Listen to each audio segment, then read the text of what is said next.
Bé, jo crec que la realitat és la que és i com sabeu, ahir els resultats van ser els que van ser, també els coneixeu.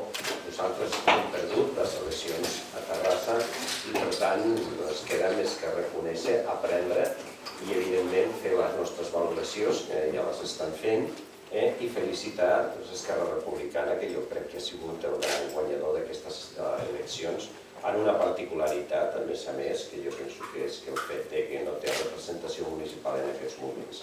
Jo acabaria també amb una valoració. Moltes vegades hi ha hagut jornades electorals, convocatòries en què el PSC aquí a nivell de ciutat ha tingut resultats dolents. Després, en altres convocatòries, com les municipals, sempre ha comptat amb la confiança. Per tant, nosaltres, evidentment, fem una valoració i hem de fer una reflexió i segurament canviar moltes coses a partir d'aquests resultats també, però pensem que tampoc això, en aquests moments, és veritat que estem febles, però no som febles i esperem que la propera convocatòria poder reaccionar com tantes vegades ens ha passat i poder tenir la confiança de la ciutat. I que d'alguna manera també es visibilitza allò, quan arriba al Parlament, de que forces petites, i parlem de Podemos, de que d'alguna manera han sortit amb força aquí, però que es dilueixen a arribar a Europa.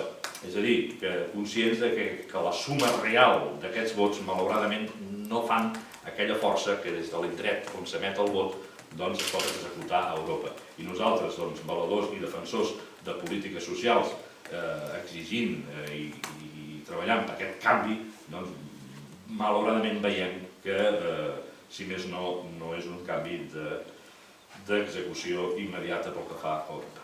I pensem que aquí es pot dir la suma de molts factors, no? Malauradament la socialdemocràcia a Europa hem vist quins resultats hi ha hagut. Vull dir, com a socialistes és un fet a reflexionar i analitzar.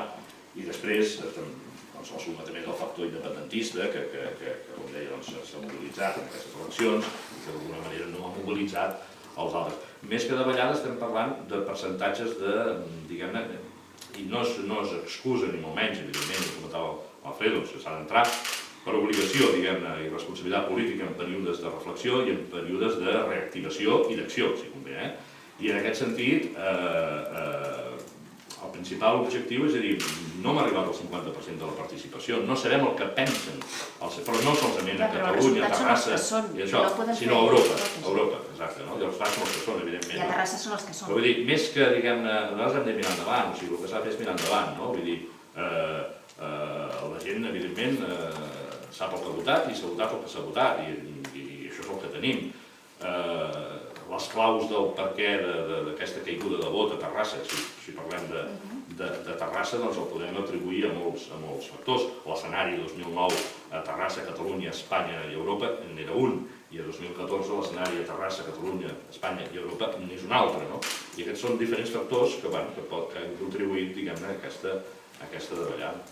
Podrien analitzar més, és evident, jo ho comentava al principi, també ha hagut un increment d'un 12% de la participació, que em sembla un element molt significatiu, i que aquest increment es concentra principalment en districtes on no hi ha la majoria socialista, precisament en el districte 1 al 4, que són districtes on sempre, pràcticament, no han guanyat els socialistes mai, i el 5 també, el 5 que era el tradicional, però sempre estava més ajustat. És que hem de canviar coses, que hem de canviar coses, quines coses hem de canviar? Hem de canviar persones, hem de canviar models, que hem de canviar... Evidentment, aquesta és una...